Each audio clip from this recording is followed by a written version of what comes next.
Court से ममता दीदी को लगा बड़ा झटका और ईडी को राहत।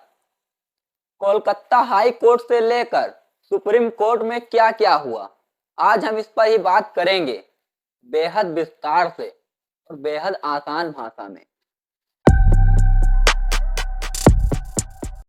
नमस्कार दोस्तों, पश्चिम बंगाल में चुनाव से पहले हालात बदल रहे हैं और पश्चिम बंगाल की स्थितियां हर राज्य के चुनाव से इस बार अलग हैं। पश्चिम बंगाल में आईपैक प्रमुख प्रतीक जैन के घर और ऑफिस पर ईडी के रेड के मामले को लेकर कोर्ट से ममता दीदी को लगा बड़ा झटका और ईडी को राहत। कोलकाता हाई कोर्ट से लेकर सुप्रीम कोर्ट में क्या क्या हुआ, आज हम इस पर ही बात करेंगे, बेहद विस्तार से और बेहद आसान भाषा में। अगर आप भी इस न्यूज को लेकर थोड़े भी संकोच में हैं तो यह वीडियो आपके लिए। आप बिल्कुल सही जगह पर हैं, आप बने रहिए हमारे साथ। अब बिना लेट लपेट के शुरू करते हैं।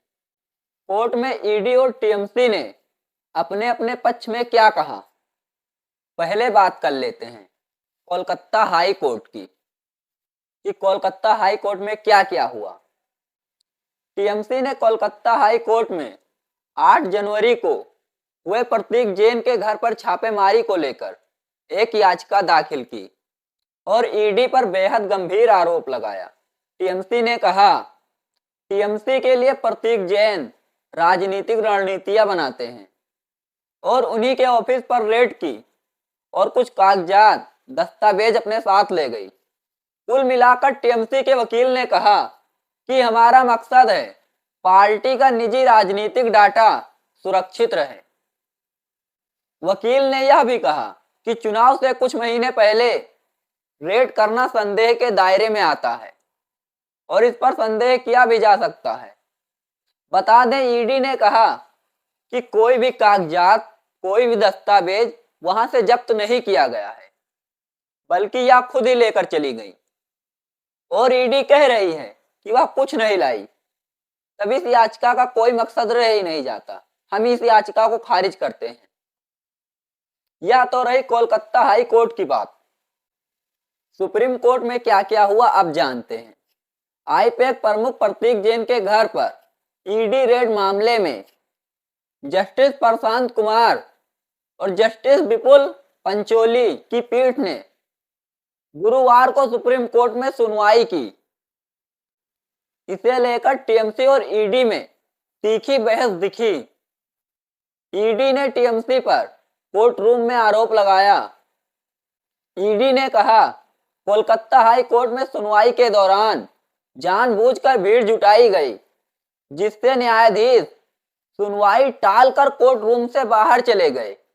इसी मामले को लेकर कोलकाता हाई कोर्ट में सुनवाई चल रही थी।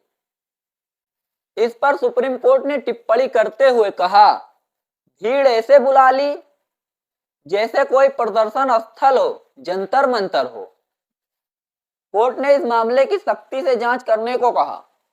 ईडी ने कहा, रेड के दौरान मुख्यमंत्री ममता बनर्जी आई, इलेक्ट्रॉनिक उपकरण और दस्तावेज अपने साथ ले गई।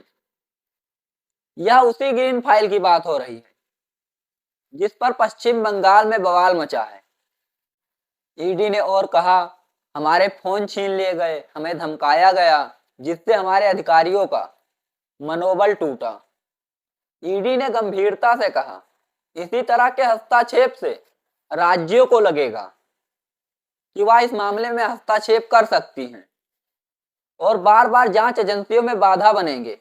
जांच में बाधा बने अधिकारियों को निलंबित कीजिए, जिससे आगे यह कोई न कर सके। और आगे वह दावा करते हैं कि वहां पर आपत्तिजनक सबूत मौजूद थे। फिर सिब्बल ने कहा, ईडी के आरोप पूरी तरह से गलत हैं। मुख्यमंत्री प्रतीक जैन के लैपटॉप और पर्सनल आईफोन ही ले गई थी, जिसमें चुनाव से जुड़ी जानकारियां थीं। मुख्यमंत्री रेड में बाधा नहीं बनी। इस पर सुप्रीम कोर्ट ने कहा कि सरकार का यह दावा सही नहीं लगता, हम इसकी जांच करेंगे। सरकार हमें नोटिस जारी करने से रोक नहीं सकती। सुनवाई के दौरान ईडी से भी सवाल पूछे गए। उनसे कहा गया आप किस लिए वहां पर गए थे, जिस पर ईडी ने जवाब देते हुए कहा अवैध कोयले घोटाले की जांच करने, न कि कोई चुनावी डाटा जब्त करने, और यह 20 करोड़ नकदी लेन देन की जांच थी। इसी मामले के जांच को लेकर हमने आईपैक के कई ठिकानों पर छापा मारा। कोर्ट में कपिल सिब्बल ने सवाल उठाया कि यह चुनाव से पहले ही क्यों, जिस पर सुप्रीम कोर्ट ने सख्ती से टिप्पणी की और कहा चुनाव आईपैक नहीं, चुनाव आयोग तय करता है। ईडी ने और तगड़ा आरोप लगाते हुए कहा कि दस्तावेज छीने गए, अधिकारियों को धमकाया गया, जिससे हमारा मनोबल टूटा, कि इलेक्ट्रॉनिक दस्तावेज जब्त कर सील करना चाहिए। एक पॉइंट और है जिसे आप लोग ढूंढकर कमेंट बॉक्स में लिखिएगा। जानकारी अच्छी लगी हो तो वीडियो को लाइक कीजिएगा, चैनल को सब्सक्राइब कीजिएगा। धन्यवाद।